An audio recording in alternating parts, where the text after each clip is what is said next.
মাজুলী বুলি ক'লে এনেও ভাল লাগে আৰু মাজুলীটো অসমৰ হৃদপিণ্ড হয়, কলিজা। তো বহুত দিনৰ আগতে একচুৱেলি বিহুৰ সময়ৰ পৰা অহা কথা আছিলে মাজুলীলৈ, কিন্তু মিলাব পৰা নাছিলোঁ। ইটো সিটো কামত ৰূপালীও চলাই আছিলোঁ। অৱশেষত আহিলোঁ মাজুলীলৈ আৰু আহি আজি সঁচাকৈ ভাল লাগিছে। বজাৰলৈ গ'লোঁ, চব চালোঁ, বৰালি মাছ আনিলোঁ, দৈ আনিলোঁ, ইয়াৰ দৈ খালোঁ। এই মাজুলী এতিয়াও বহুত ভোগালী আৰু মানে সেইখিনি নাই। আপোনাৰ মাজুলী যিটো অসমীয়া মানে যিটো বিৰল পৰিৱেশ, সেই পৰিৱেশটো এতিয়াও আছে, যিবোৰ আমি সৰুতে আইতাহঁতৰ ঘৰত পাইছিলোঁ শিৱসাগৰত। মানুহবোৰ মৰম চেনেহ মাজুলী সদায় বহুত বেছি, আৰু বহুত মানুহ ইয়াত আছে মোৰ চিনাকি, মোৰ লগত মানে সম্পৰ্ক থকা, মেছেজ কৰি থকা, মোলৈ ফোন কৰি থকা, তেওঁলোককো লগ পাইছোঁ আৰু বহুত আহিব এতিয়া। সঁচাকৈ ভাল লাগে। মাজুলীখনলৈ আহিলে কিবা ঘৰতে থকাৰ নিচিনা লাগে মোৰ।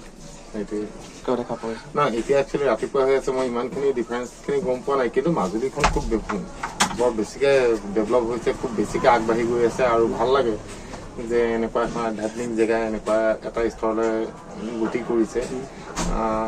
যোৰহাটৰ যিখন দলং, সেই দলংখন হৈ যোৱাৰ পিছত মাজুলী এটা বেলেগ গতি ল'ব, সেইটো মই জানো। কাৰণ যিহেতু আমাৰ বগীবিল দলংখন হোৱাৰ পিছত ধেমাজি লখিমপুৰৰ যিটো কণ্ডিশ্যন হৈ গ'ল, একদম বেলেগ হৈ গ'ল।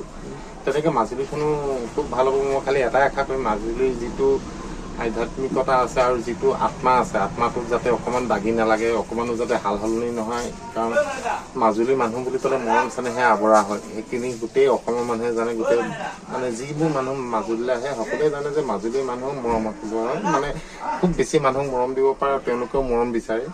তো মই ভাবোঁ সেই বস্তুখিনি সদায় তেনেকৈ থাকিব লাগে। মাজুলীয়ে হৈ থাকক, মাজুলীৰ মানুহখিনি মাজুলীৰ মানুহেই হৈ থাকক। আৰু আমি এনেকৈ বাহিৰৰ যিখিনি মাজুলীৰ বাহিৰৰ মানুহ, তেনেকৈ মাজুলীখনৰ প্ৰাণ ভৰি যাতে ভাল পাই থাকিব পাৰোঁ, মই তাকে আশা কৰিম। মাজুলীক কেলৈ ভাল পাওঁ, মানুহখিনি ভাল কাৰণে ভাল পাওঁ। ডেফিনেটলি সদায় ভাল হৈ থাকক আপোনালোক। আমাৰ গোটেই অসমীয়াৰ গোটেই প্ৰাণকেন্দ্ৰ এইটো, আৰু এইটোৰ পৰাই গোটেই অসমখন চলে। গতিকে এই জেগাটুকুৰাত কোনো ধৰণৰ মানে অৰাজকতাটো কেতিয়াও কোনো অসমবাসীয়ে নিবিচাৰে। অসমবাসী হিচাপে ময়ো নিবিচাৰোঁ যে মাজুলীত ক'ৰবাত এটা দাগি পৰক, মাজুলীত ক'ৰবাত এটা খুঁত আহক। আমি সকলোৱে মাজুলীক বিৰাট ভাল পাওঁ। ইয়াত নাথাকিলেও মাজুলীখন আমাৰ হিয়াৰ আমুঠো হয়। তো মাজুলীখনৰ ভাল হওক, মাজুলীখনৰ মানুহখিনি ভাল হওক, তাকে কামনা কৰিম। আৰু মানুহখিনি সেই আগৰ নিচিনাই মৰমীয়াল হৈ থাকক সদায়। দলংখন হোৱাৰ পিছতো আপোনালোক মৰমীয়াল হৈ থাকিব, আৰু মৰমেহে সকলোকে আকৰ্ষিত কৰে, সেইটো মই জানো। নাই, সেইটোতো হয়। চাওক, এতিয়া ফেৰী যিটো যাত্ৰা, সেইটো সঁচাকৈ অলপ ৰোমান্টিক হয়, ভাল লাগে। কিন্তু সময়ৰ লগে লগে পৰিৱৰ্তন হ'বই লাগিব। আপুনি যদি পৰিৱৰ্তন নহয়, তেনেহ'লে উন্নতি কেনেকৈ হ'ব? দলংখন খুবেই জৰুৰী, কিয়নো যেতিয়া বেমাৰ আজাৰ হয়, যিসকল ভুক্তভোগী মাজুলীবাসী মানুহে পাইছে, তেওঁলোকেহে জানে যে এখন ফেৰী ৰাতি পাৰ হ'বলৈ কেনেকুৱা কষ্ট হ'ব পাৰে, বা কিবা এটা ইমাৰ্জেঞ্চিত যোৰহাট, ডিব্ৰুগড় যদি যাবলগীয়া হয়, কি কণ্ডিশ্যন হ'ব পাৰে। ইয়াত থকা মানুহখিনি বুজি পায়। দলংখনৰ প্ৰয়োজনীয়তা খুবেই বেছি। দলংখন হ'লে মাজুলীখন চাৰিওফালৰ পৰা খুব উন্নতিৰ পথত আগবাঢ়িব। কিন্তু মই এটা কথা সদায় জানো, আপুনি যিয়ে হওক যিয়ে নহওক, মানুহৰ যিটো আত্মা থাকে, আত্মা সলনি কেতিয়াও নহয়। মাজুলীৰ যিটো আত্মা আছে, সেই আত্মাটোও সলনি কেতিয়াও নহয়। মাজুলী সত্ৰনগৰী সদায় সত্ৰনগৰীয়ে হৈ থাকিব, আৰু মাজুলীৰ পৰাই গোটেই অসমখন চলি থাকিব। মই সেইটো জানো। অসমখন চলি থাকিব মানে অসমৰ কলা সংস্কৃতি, অসমৰ উশাহ নিশাহ চব মাজুলীৰ পৰাই আৰম্ভ হয়।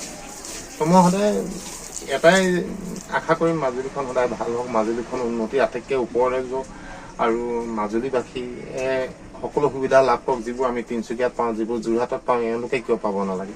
দলংখন হ'লে সেইবোৰ বৰ সহজলভ্য হওক, তেনেকুৱা হওক, চবৰে ভাল হওক। তেওঁলোকে বহুত বঞ্চিত হৈ আছিলে, বহুত দিনৰ আগতেই সেইখন দলং কৰিব লাগিছিল, কিন্তু বহুত দেৰি কৰিলে দলং কৰোঁতে।